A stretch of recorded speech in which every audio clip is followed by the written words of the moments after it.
cases around. That's not to say, though, that the underlying tone isn't good. It is pretty good here. Risk holding up, even with some inflation fears and taper challenges and virus challenges.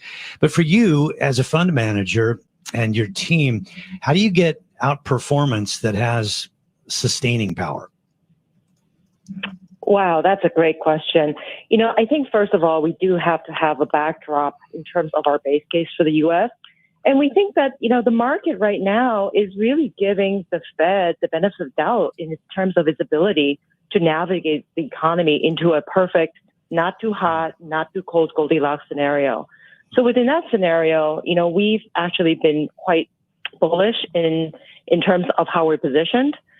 We are bullish many of the what I would call administratively well-managed countries in North Asia, because we think that they really have COVID well under control. And with the U.S. economy's growth, on very high gear, we actually think that countries like Singapore, Taiwan, as well as Korea will really benefit.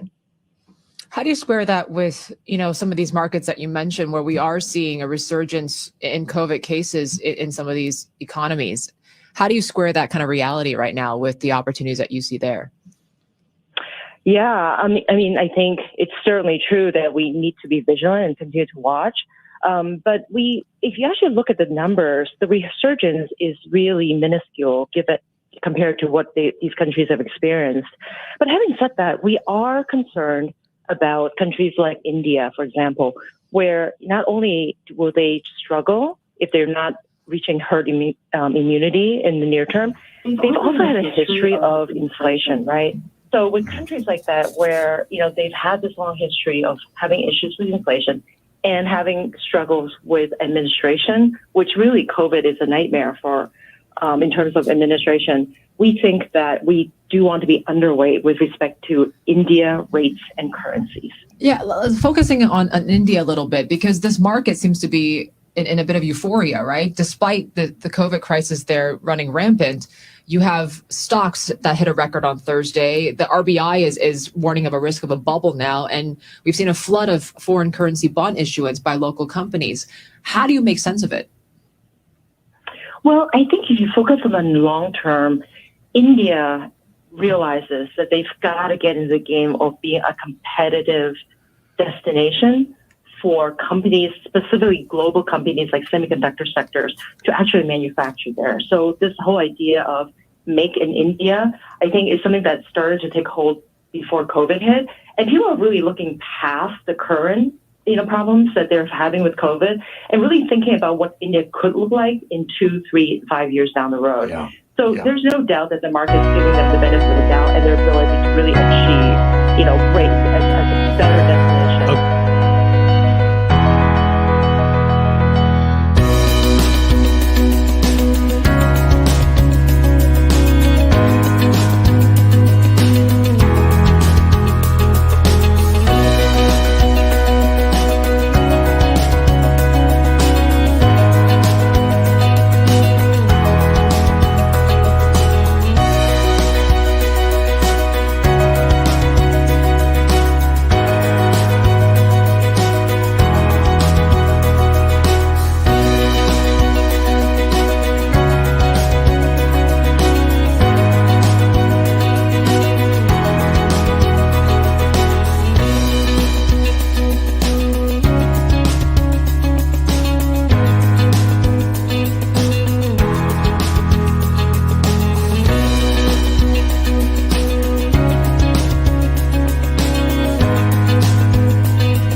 All right, folks, good evening. And it is the Caribbean America's Single Economy Case Report News. I'm Anthony Weeks. I am the executive producer and host. I'm also the managing director of SETI Inc. And this is a program brought to you by SETI. The Caribbean America's Single Economy was created for the purpose of building stronger, closer economic tie to better integrate the region through the means of public policies and technology. Why is this important? Because we believe if together, if we build a more integrated region, we're able to exist and compete stronger as a collective bloc. Right now, we as a region, as great as diversity is, it creates some problem because it creates fragmentation in the marketplace. And clearly, when you talk about fragmentation, you talk about, fractured systems and how things become very inefficient in terms of how we're able to develop industries, grow economy, create new businesses, create new jobs, and really by overall just creating a better environment and quality of life. And so if we're going to, going forward, if we're going to create a more prosperous region, we need to be of a single mind on how we achieve this. And this is why we created the Caribbean America's Single Economy Initiative, to be able to achieve that.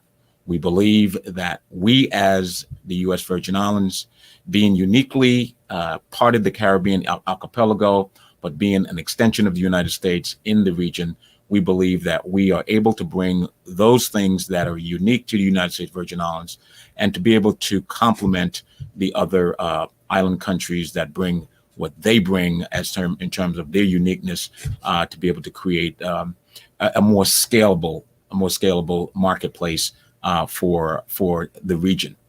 There are over 1 billion people in the Americas, and when I say the Americas, we're talking about North America, Central America, South America, and the Caribbean. Over 1 billion people, just by virtue of the Latin America and the Caribbean. We're talking 700 million people. And so when you look at what that value proposition means, it means, I'll get into that in a minute, but every year in June, the month of June is a very significant month for Caribbean Heritage Month. And so as we gear up, as we close out May, and we then transition to June, we're going to celebrate for the entire month of June, Caribbean Heritage Month.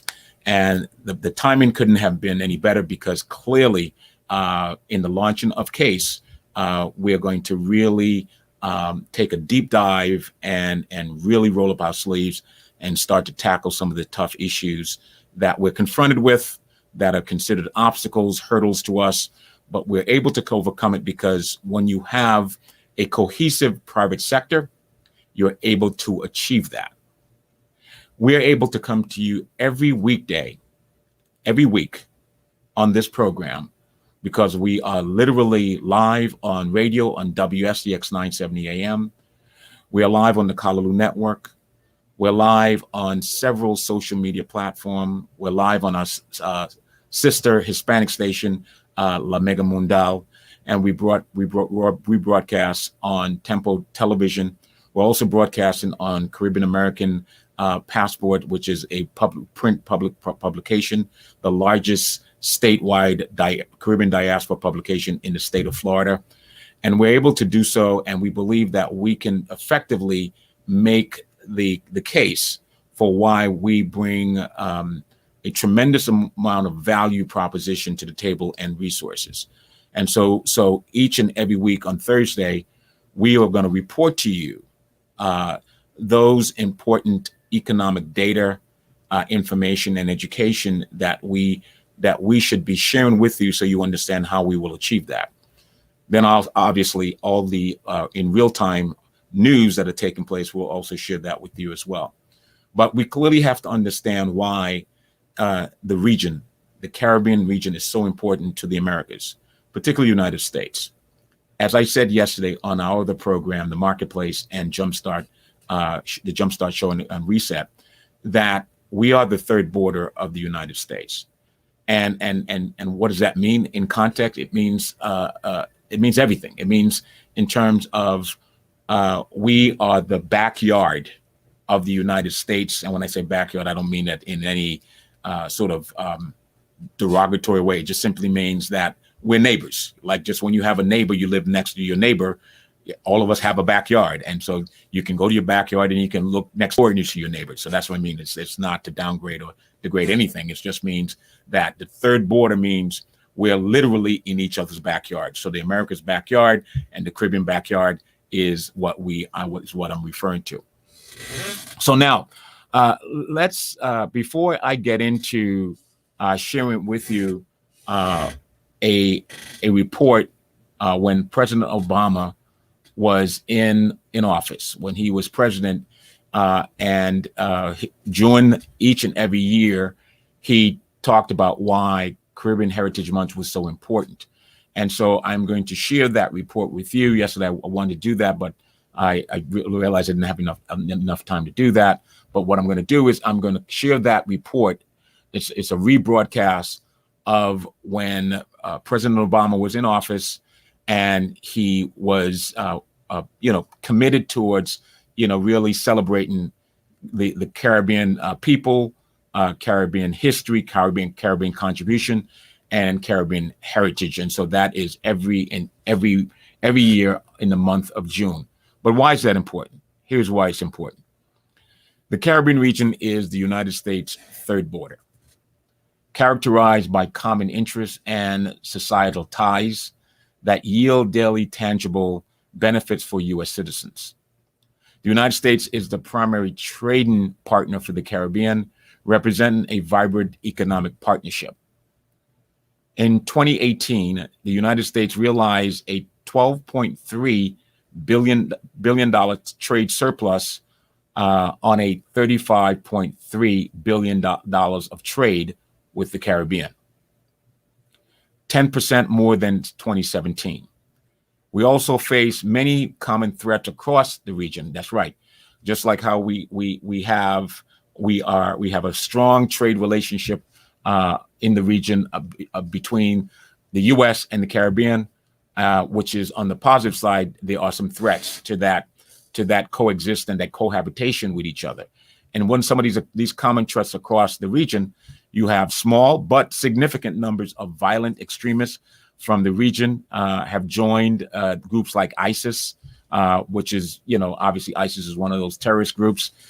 Caribbean countries have some of the highest murder rates in the world, and rising crime and endemic corruption threatens government's ability to provide security and good governance. They also drive irregular migration to the United States. As the United States works to secure its southern borders, we should prepare the transnational criminal organizations to shift more of their operation to the Caribbean as a transit point for drugs, migrant, weapons, and other illicit activities. In the area of strategic and strategy, the strategy coordinated with the interagencies identified the Department of State and U.S. Agency for International Development's priorities for United States engagement in the Caribbean region in the areas of security, diplomacy, prosperity, energy, education, and health.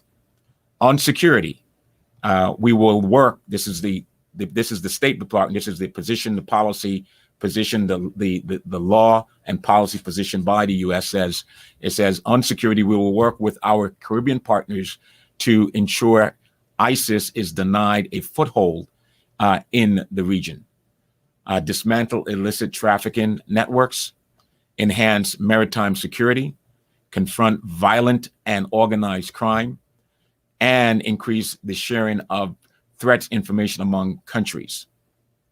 Our diplomacy will both raise the political level of dialogue with the Caribbean and focus it more tightly on this strategy, this strategy's 6 priorities.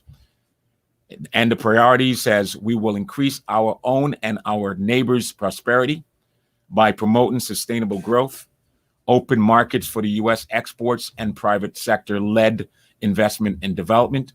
Also on energy exports of U.S. natural gas and use of U.S. Renewable energy technology will provide cleaner, cheaper alternatives to heavily fuel oil and lessens reliance on countries like Venezuela for the Caribbean. A lot of Caribbean countries are very dependent on oil coming out of Venezuela.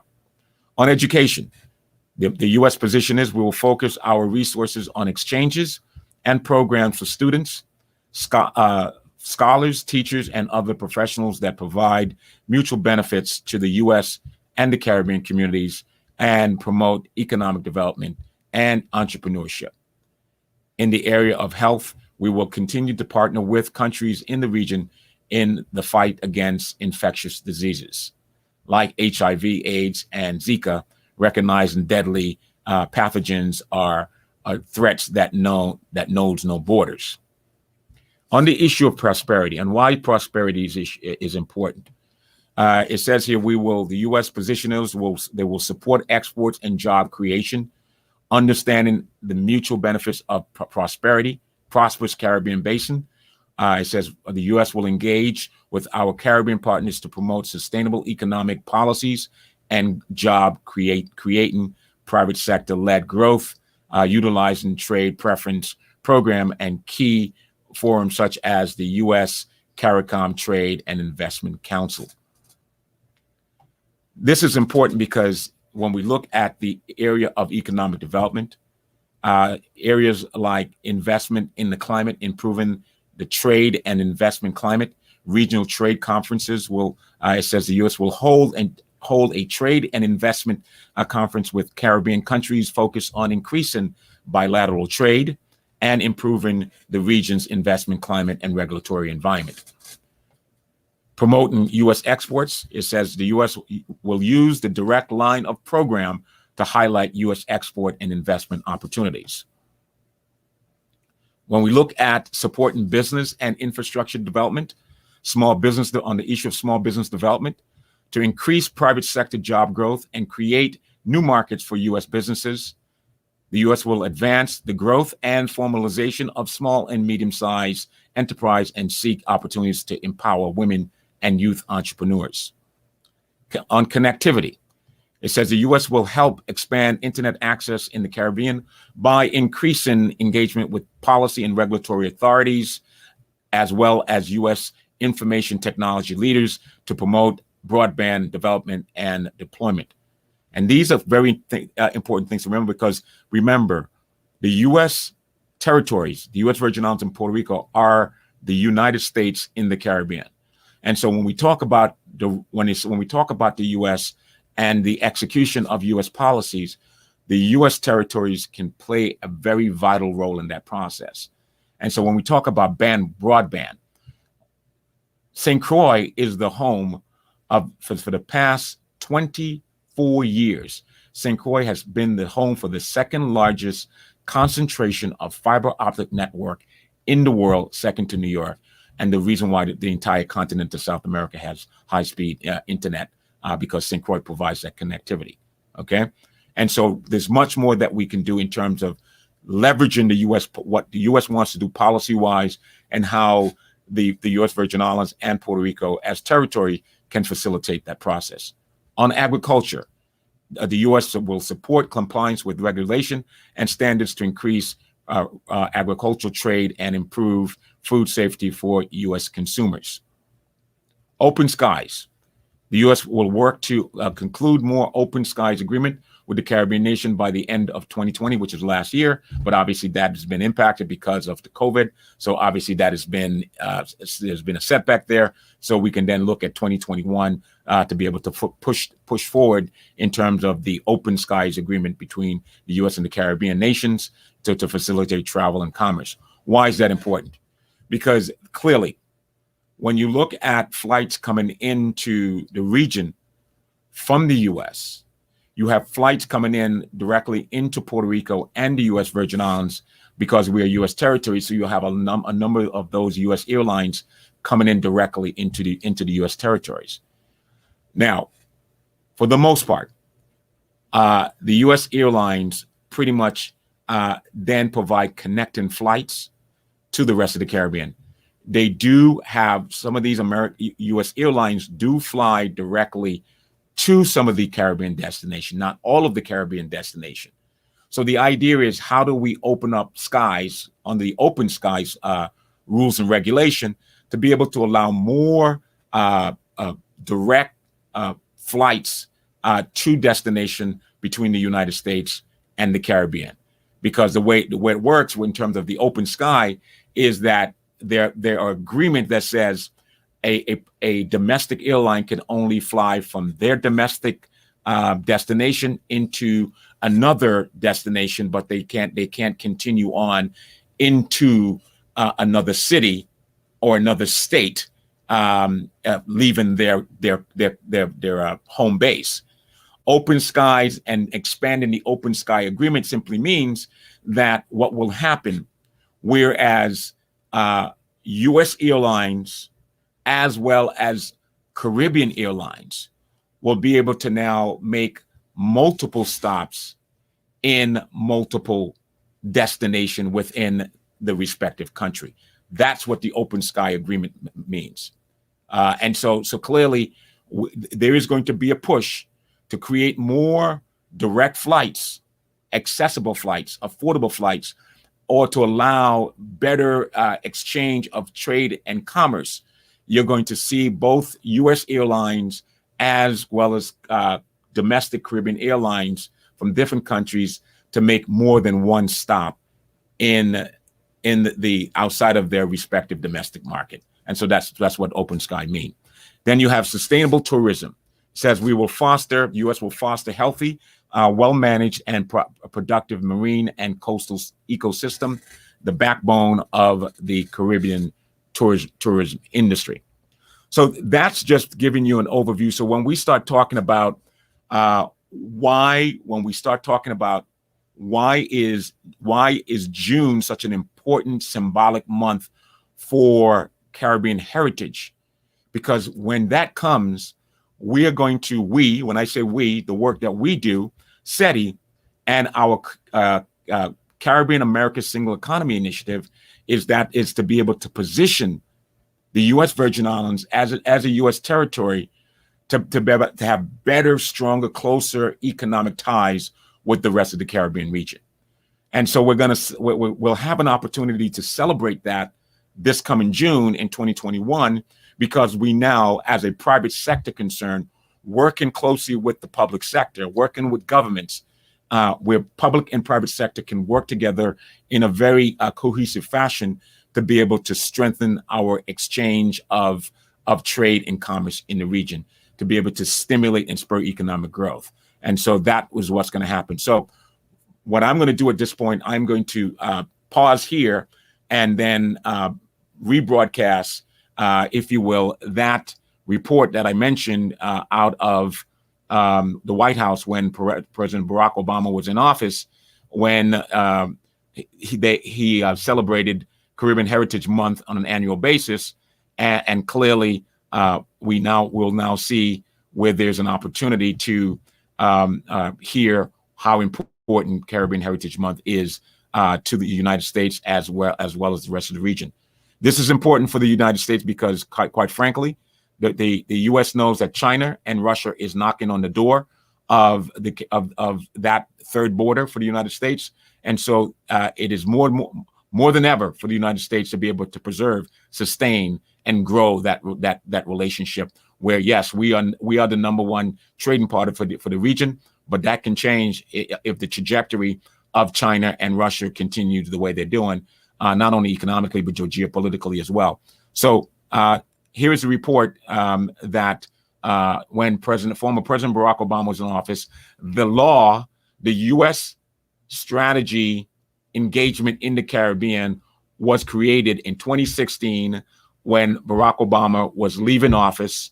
When he was in office and before he left office, this became law. So this is why I chose to be able to pay homage to when he was in office and why this law was created. This law was created because his administration was pivotal to creating the U.S. strategy engagement in the Caribbean, which is now law, to be able to be able to celebrate and to be able to promote this. And so here is that report talking about why Caribbean Heritage Month is so important to the United States.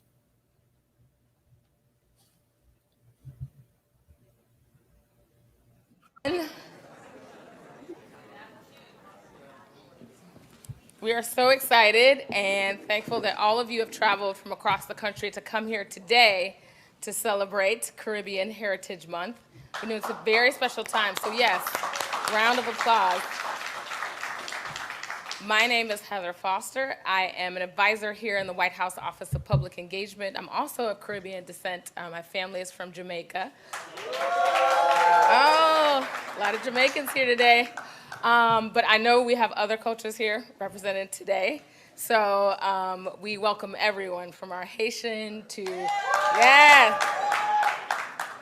Anybody from Dominican Republic? Uh-oh. Trinidad? Guyana? All right, make the noise, make the noise. Am I missing anybody? Suriname? Bahamas? Barbados? St. Kitts? Dominica? Woo!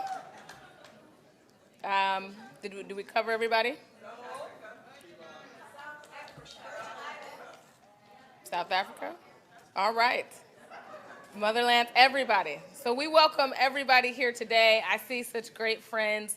We're going to get started. We have a packed afternoon here today, and we're going to hear from some wonderful, wonderful speakers. I really want you all to just enjoy your time here today. I made some quick announcements. One, the most important is if you're wearing a pink badge, please make sure if you leave this room, you have a staffer that escorts you out to the hallway. So please remember that Secret Service is very, very tight about that. But I don't want to delay things. We have a great conversation here today, and you're going to be kicked off by Assistant to the President and the Director of the Domestic Policy Council, Cecilia Munoz, who is going to come and speak directly to you about some of the President's initial priority issues this year. Thank you, Cecilia. Thank you very much, Heather. Good afternoon, everybody. So Heather didn't warn me that this was going to be such a raucous crowd. I was listening. We're very, very pleased to have you here at the White House, and I know you have a lot of good work to do today, but I just want to point out that really I'm just going to say it since I got this audience, some of the greatest people I get to work with happen to be Americans of Caribbean descent, and Heather Foster is one of them. So I'm very, very grateful for her partnership and leadership, and she is a tremendous advocate for all kinds of things all across this building. I lead something called the Domestic Policy Council, which means that I have the privilege of working with the President's cabinet on a whole range of domestic issues like education and energy and health, civil rights and immigration among them. And every single one of those areas touches on the lives of every community in this country. But I work for a president who believes incredibly strongly that if we're going to be successful, if we're going to achieve the very ambitious goals that he has set out for this country, like making sure we become first in the world again by 2020 in college attainment, like building on the progress that we've made in addressing the dropout rate in our high schools. We now have an 80% completion rate in high schools, which is the highest point in our history, but we have a lot more to go. Like making sure everybody has access to health care in this country, where we've made tremendous, tremendous strides. That affects every community in this country, and it affects your community as well. And like passing an immigration reform, which is something we've been fighting on for 6 long years, and we're going to keep fighting until we get it done. All of these things have resonance all across the whole country, but one of the things I've learned in my work in this administration is that as important as it is what government can do, and what government can do is tremendously important.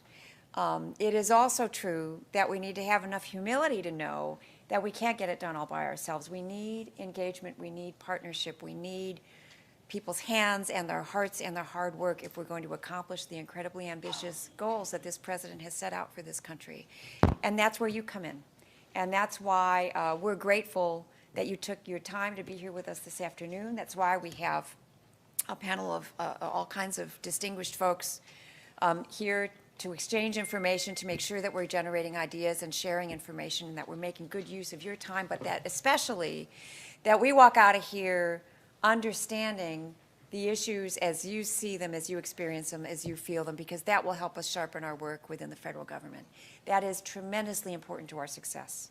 So I will just say on the immigration issue, which is something that I've been working on my entire career, that this is the president's #1 legislative priority. I got to know him when I was at a civil rights organization called the National Council of La Raza, and he was in the United States Senate because we were working on a previous version of this bill that we're trying to get done. We've reached the point where we've won the argument, right? Even in the House of Representatives, we're not having a conversation about whether there should be an immigration reform. We're having a conversation about when they should do it. And the thing we are fighting against is the ones who are making the argument that, yeah, we should do it, just not now, just not this year, right? That's the conversation that's happening in the House of Representatives. And I want you to know that this president has no intention of giving up on this issue, that the best way to get this job done is for Congress to act. Any options that the president has at his disposal are by definition only temporary. We need to get this done permanently for people. We need to fix the system, and that requires an act of Congress. And we know we have the support of the country on the objectives that the president's trying to achieve with immigration reform, and we know we have the support in the Congress. The one thing we don't have is a pathway to a vote, and this president's going to keep pushing until we get there. And we need your help to make sure that that push is as strong as possible. So I want to close by asking you that. And I want to also make sure that I'm brief because the speaker who comes after me is much more eminent and much more interesting. So it is my great honor, actually, to introduce to all of you the Attorney General of the United States, Eric Holder.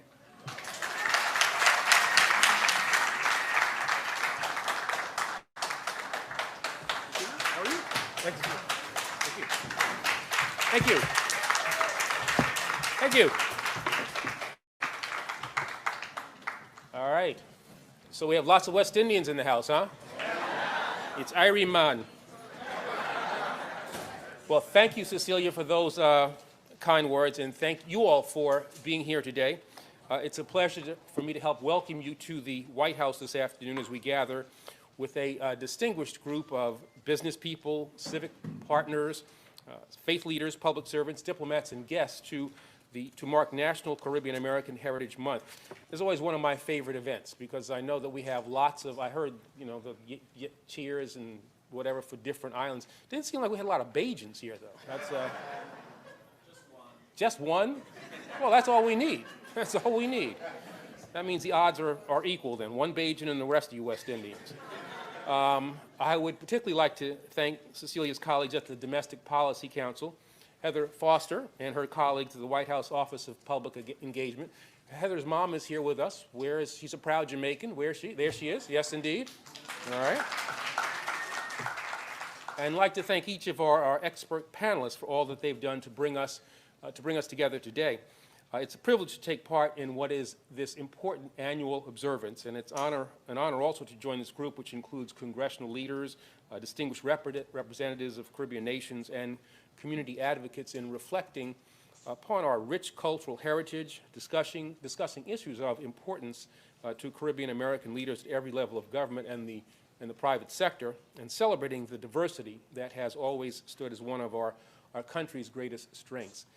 Now, since 2006, when Congress officially designated June as Caribbean American Heritage Month, our nation has paused around this time each year to honor the contributions of generations of hardworking Caribbean Americans. And for me, and I know for many of you, this celebration has taken on a special and a personal significance. Now, as many of you know, my father and all four of my grandparents came to this country many years ago from the great island of Barbados. Peas and rice, ackee, sawfish, yeah, all that stuff. Like millions of others throughout our history from all walks of life and from every corner of the globe, they set their sights on America's shores and moved to New York City in order to build a brighter future for themselves as well as for their children. So although I'm a native New Yorker by birth as well as by upbringing, I'm proud to say I was raised in a Bajan home, infused with West Indies traditions and with West Indian values. Yeah. One of the greatest blessings of my life was growing up in a neighborhood that was populated largely by immigrants and an overwhelming number of West Indian immigrants. Among people who held a deep appreciation for this country and its enduring promise, if not at that time its reality, of liberty, opportunity, and justice for all who live within its borders. These wonderful, hardworking women and men, and I mean these were hardworking folks, understood the importance of family. They championed education. They taught me the values of tolerance and of respect, and their visions and their hopes, if not for them, but for the next generation of a limitless future defined by fairness and equality for all, continues to inspire me to this very day. It challenges every American, and particularly the leaders here today, to carry on the work of those like my father and grandparents who crossed vast oceans and great cultural divides, who struggled and who sacrificed in order to keep the great American experiment in motion, who challenged our great nation to live up to its founding concepts. Now, most of all, it calls us to the service of the nation that we love and the pursuit of our highest ideals. In many ways, these ideals were the driving force that first sparked my interest in the law, and that was more years ago than I'd like to admit. They have guided every step of a career that I've spent serving and trying to perfect our justice system, and they have been reinforced by the experiences that have defined my life and work, including the problems I witnessed as a kid, growing up on the streets of East Elmhurst in Queens in New York City, the challenges that I've worked to confront since I first came to Washington more than 3.5 decades ago to begin my legal career at our nation's Justice Department, and the constant drumbeat of concern that I hear every day as the Attorney General of the United States in my travels across this great country. Concern for those who felt they have been left out and who have been left behind, for victims of crime, abuse, and violence, for the most vulnerable members of our society, including children, as well as the elderly, and for those, especially young people, who too frequently make wrong choices and come into contact with our criminal justice system. Over the last 5 years, I'm proud to say that my colleagues across the Justice Department and our counterparts throughout the government have helped to achieve what I think is really significant progress in addressing these and many other issues, and especially since last February when President Obama launched a national call to action known as My Brother's Keeper. We've been working closely with partner agencies, with private groups, citizens, foundations, corporations, and community leaders like so many of you to address persistent opportunity gaps and to provide young people with the support that they need to stay on the right path. Now, My Brother's Keeper is uniting Americans from all walks of life to knock down the barriers that too many of our young people, and particularly young men of color, continue to face. We are challenging citizens to get involved by taking a pledge at, there's a website now, whitehouse.gov/mybrotherskeeper, to serve as long-term mentors to young people in their communities. Again, that's whitehouse.gov/mybrotherskeeper. And we're striving to ensure that every American's ability to get ahead is determined by his or her own work ethic, goals, and potential, and not by the circumstances of their birth. And this, at its core, is the promise that we're striving to fulfill through My Brother's Keeper. It's the enduring truth that lies at the heart of the American dream. And it's the challenge that animates this administration's ongoing efforts to confront one of the most urgent challenges that you're discussing today: the need to pass common sense immigration reform, and to fix our broken system by creating an earned path to citizenship, by continuing to strengthen border security, and by holding employers accountable, and by bringing our immigration system into the 21st century. Now, it was that very system that worked at the beginning of the last century and made possible the dreams of my relatives and so many others from locations around the world. As you know, comprehensive reform is supported by the overwhelming majority of the American people. But this is about far more than politics. It's about who we are as a nation and what we stand for as a people. And it goes to the core of our identity and our proud history as a country comprised of, and let us never forget, a country built by immigrants. Now, let me be clear. Unless you trace your roots to Native American ancestors, you are of immigrant stock, no matter when your relatives first stepped upon our shores. Unless you're, as I said, Native American, you are an immigrant. Moving forward with these reforms, making these improvements, and ensuring that this country will always be able to welcome leaders, entrepreneurs, artists, innovators, and hard workers is nothing less than, I think, a moral imperative. It's also good policy. Throughout history, the United States has been constantly renewed and strengthened by immigrants who enrich our country with their ideas, their enthusiasm, and their talents. It has what has made America unique among nations, and especially today, as we move into an age of unprecedented global competition, the perspective, the energy, and the innovation of immigrants and descendants of immigrants, like so many of us, will be as important as ever before. Our nation will continue to rely on business, faith, and community leaders, both in and far beyond this room, to help realize this vision and to achieve the uniquely American dream that has always drawn the best and the brightest to our shores. We'll keep depending on you to address critical challenges like the ones you discussed here at the White House today.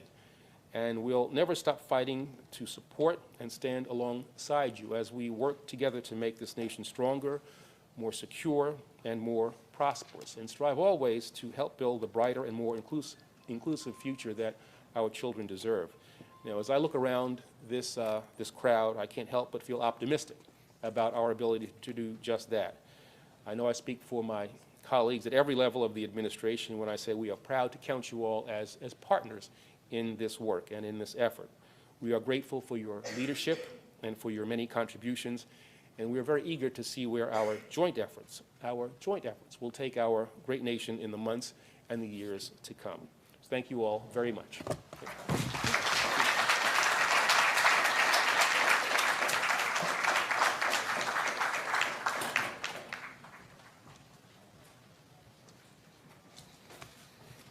Well, wasn't that a wonderful way to get started? I hope you all really enjoyed the Attorney General. So I just want to tell you a little bit about today's briefing. You're going to have the opportunity to directly engage with White House officials and officials from across the agencies that do the work that really impact a lot of the Caribbean community and Caribbean American community here in the United States. One thing that I do just want to let everybody know, we will give an update on the score and what's happening with the game, because I know we had to close things off, so that will be coming. But also, please feel free to ask questions, to be engaged. We've gotten feedback from other sessions that we've had, and we realize more and more that people want to be able to answer questions. The second thing is, as a person that works in the Office of Public Engagement, we get calls and letters and emails constantly all day. How people want to be engaged in the initiatives, how people want to really share this information. So as someone who could attend this briefing here today, I'm going to ask you to do two things. One, after you leave, I want you to hold a conference call in your local community about what you heard here today. Talk about the issues, make sure you share it with people, give them the information. And two, I want you, if you have the opportunity, to write something about what happened here today. If you have your own blog, if you're able to get into your local community newspaper, if you're able to do some radio, make sure that you are sharing the information. We're going to talk a lot about the issues that are really impacting our country right now. Today, President Obama is traveling to Minnesota to talk about the economy. It is a major issue that we have worked on ever since we got into this White House in 2009. A very important issue, and there's some key things that he's drilling down on to really remind everyone how our economy is growing and how we anticipate it to grow in the next couple of years. You just heard from Cecilia Munoz, and you also heard from the Attorney General. They mentioned immigration reform. We are at a critical place in terms of immigration reform where we need every single person to raise their voice on this issue. And so right now I'm going to introduce you to two of my colleagues in the White House Office of Public Engagement. It is their job to communicate, to serve as spokesmen on two very key issues that the President is very passionate about. He has been talking about these issues in multiple State of the Unions. And so we really want to make sure you have the opportunity to hear from both of them today and to also ask your questions about how you can be involved and how your community can be involved. So at this time, I want to introduce Jorge Neri.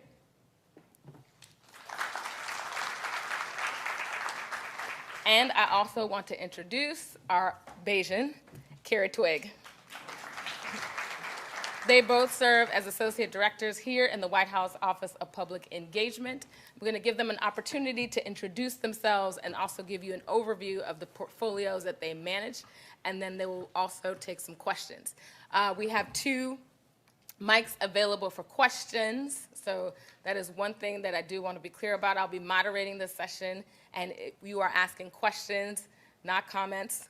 We want to be respectful of everyone's time and also the other speakers that are here from various agencies, so we want to make sure that we're able to stay on time. And so I will remind everyone again that we are looking forward to your questions. So take it away, Jorge. Great. How's everyone doing?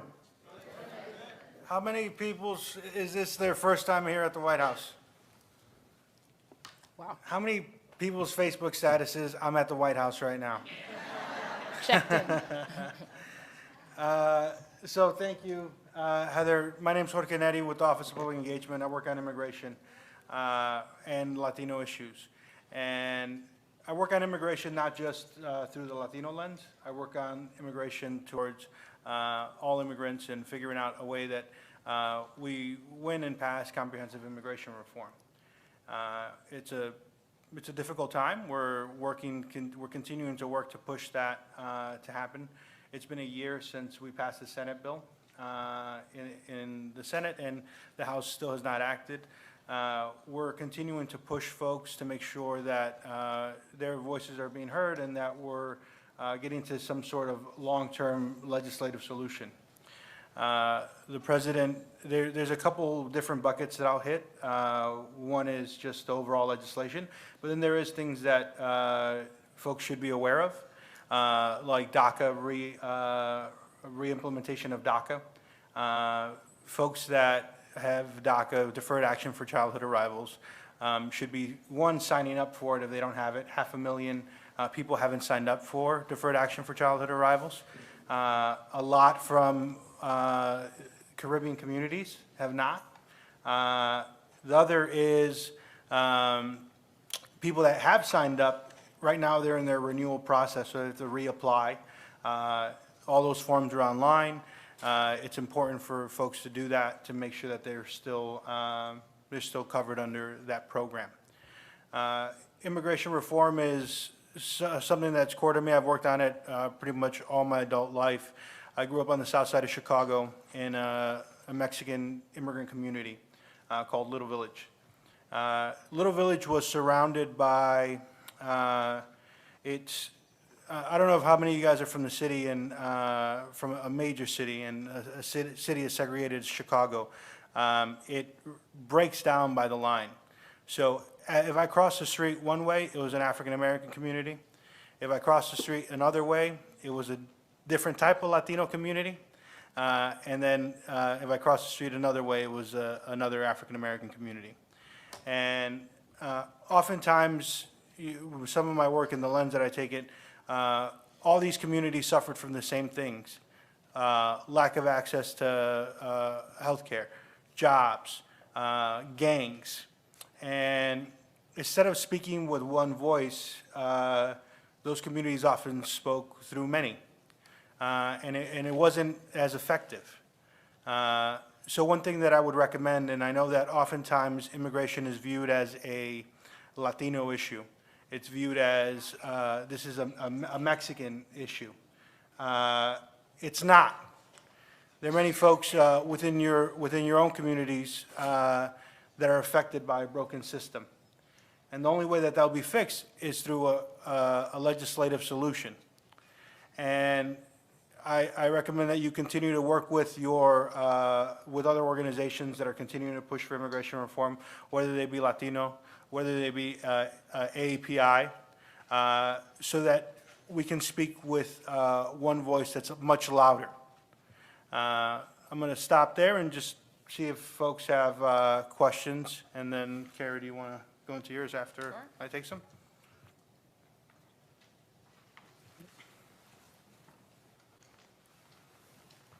Buenas tardes, ¿cómo está? Bien, ¿cómo estás? Ya tú sabes.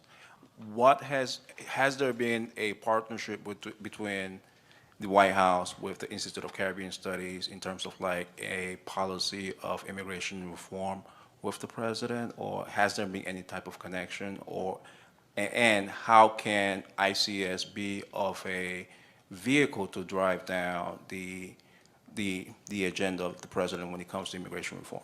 Yeah. So to the specific partnership, there isn't a specific partnership, and I'm not sure what the policy dialogue has been, but one thing that we can do and one thing that we have been doing is a series of conversations with different stakeholders throughout the country and here in DC, where we'll engage and listen to some policy recommendations, but then also figure out how we can do things better here. So we'll be more than happy to make sure that's happening at a larger level. Hi, my name is Rob Campbell. I'd like to find out what you think is the major obstacle for immigration reform today in terms of politics of the U.S. So, gotta remember I have my official hat on. No. I think that it's a very tough issue that the House has still not taken up, and we've seen that they've been the major roadblock in getting this done. The Senate passed it, passed the bill. President has been out there. As many of you may know, the President asked Secretary Johnson to do a review of all the enforcement policies, including deportations, and he asked the Secretary to hold on that review to make sure that they gave the House enough space to be able to get something done. And, you know, we're doing all we can to make sure that we're trying to get this over the finish line and that the House has no excuses on why this hasn't. But if there's one thing that I can point at, it's in that direction.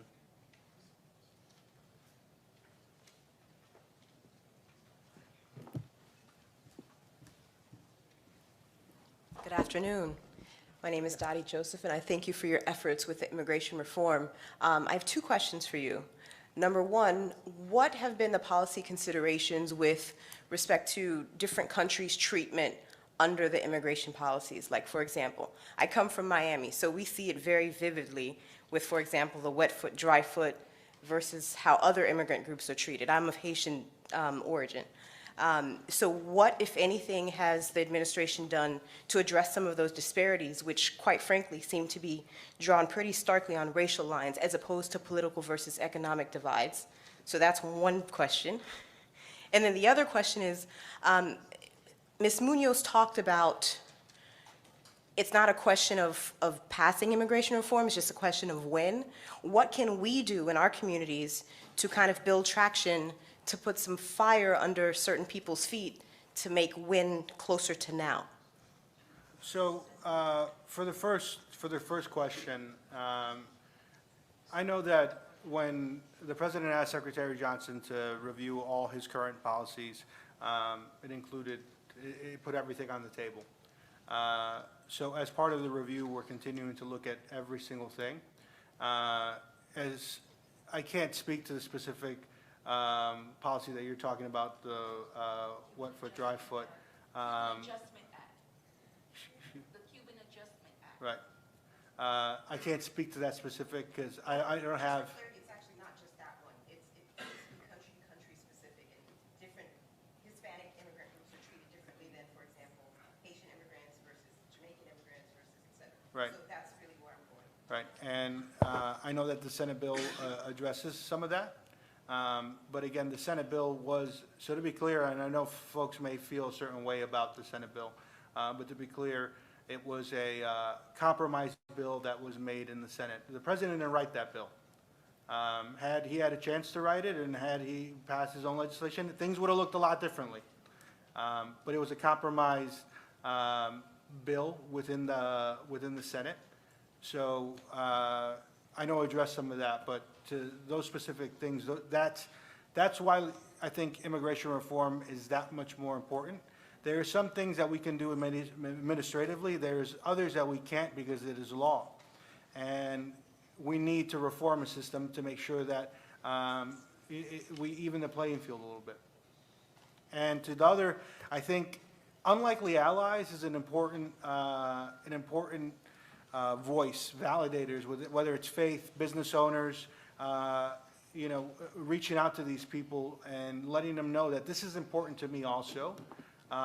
This is important to me because of, I have members in my parish. People may not realize that how many people immigration actually affects. So the more of those unlikely allies that you can get out there speaking to the importance of this, and the more that you all continue to let your voices be heard, is going to be what gets this over the finish line.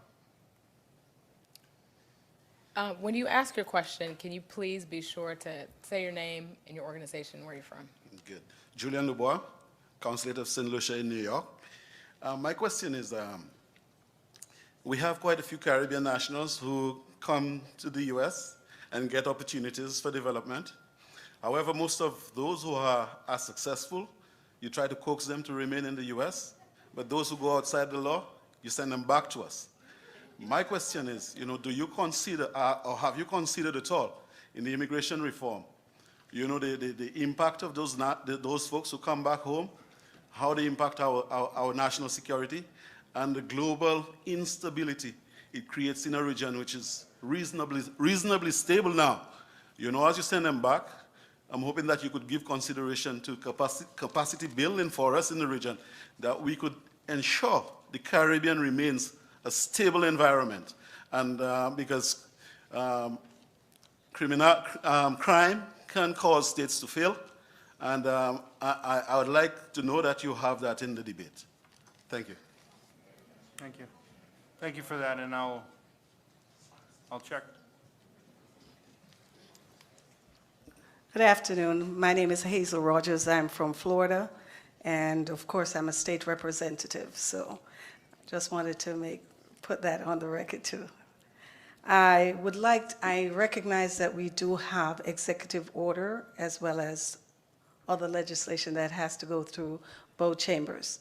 But I'm here on behalf of a group that wants us to ask the president if he could consider the exoneration of Marcus Messiah Garvey, as one of the things that he does before he leaves office.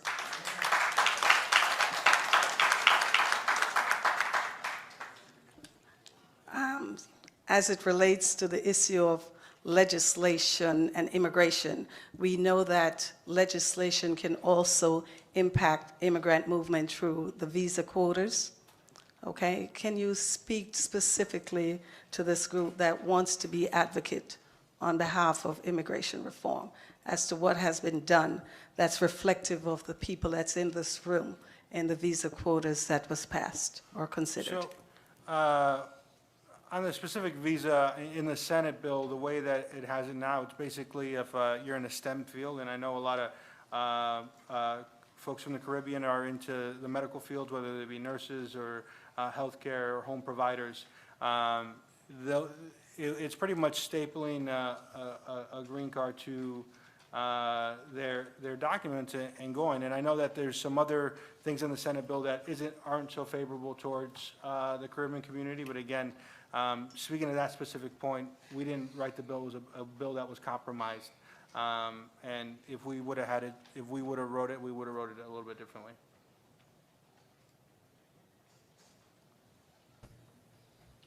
All right, we're going to stop there, and that pretty much concludes our coverage this evening on the Case Reporting News, which is the Caribbean America's Single Economy. And so next week we will obviously will be officially in the month of June, and so we will be celebrating Caribbean Heritage Month.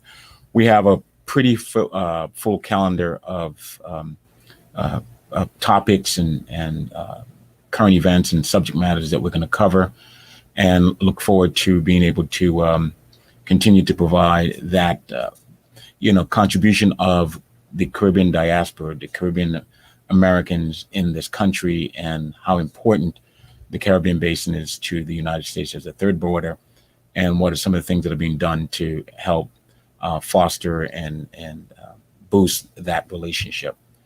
So I want to say thank you, and thank you for tuning in to another broadcast of the Caribbean America's Single Economy Case Report and News. I'm Anthony Weeks. Until then, have a pleasant good evening.